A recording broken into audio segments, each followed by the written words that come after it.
የምርጫ ቦርድ መግለጫ የጦርነት አዋጅ ነው።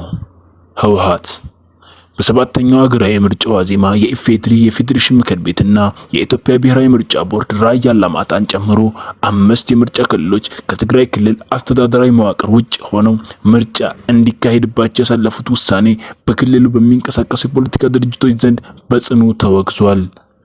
በምርጫ ቦርድ እውቅናው የታገደው ህወሓት ባወጣው መግለጫ ውሳኔውን ህገ መንግስቱንና የፕሪቶሪያውን የግጭት ማቆም ስምምነት የጣሰ የጦርነት አዋጅ በማለት ፈርጆታል። ድርጅቱ አክሎም ይህ እርምጃ በትግራይና በአማራ ህዝቦች መካከል አዲስ ውጥረት ለመፍጠር የታለመ ነው በማለት የፌዴራል መንግስቱን ከሷል።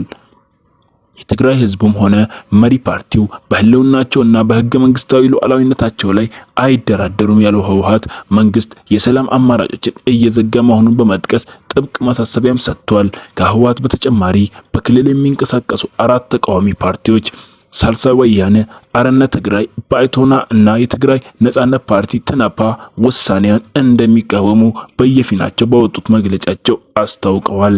እነዚህ ፓርቲዎች የምርጫ ክልሎች ከትግራይ መዋቅር ውጭ መደረጋቸው የክልሉን ግዛታዊ አንድነት የሚንድና ህዝባዊ ውክልና የሚያሳጣ ነው በሚል ስምምነት ላይ ደርሰዋል።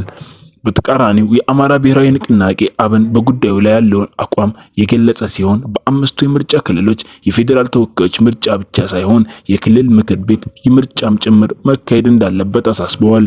አብን ውሳኔውን የአካባቢው ማህበረሰብ ያለ ምንም ጫና የራሱን አስተዳደር እንዲመርጥ እድል የሚሰጥ መሆኑን ጠቁመዋል። ይህ የፌዴራል ተቋማት ውሳኔ በትግራይ ኃይሎችና በፌዴራል መንግስቱ መካከል የነበረውን የፖለቲካ ትኩሳት ዳግም ወደ ከፍተኛ ደረጃ ያሸጋገረው ሲሆን በቀጣይ በሚደረጉት የሰላም ሂደቶችና ምርጫው በሚካሄድባቸው አካባቢዎች የጸጥታ ሁኔታ ላይ ተጽዕኖ ሊኖረው እንደሚችልም ተገምቷል። እናንተስ በዚህ ጉዳይ ላይ ያላችሁን ሐሳብ አስተያየታችሁን በኮሜንት ስር ይግለጹልን። ለዚህ ቻናል አዲስ የሆናችሁ ሰብስክራይብ፣ ላይክ በማድረግ የዚህ ቻናል ቤተሰብ ይሁኑ።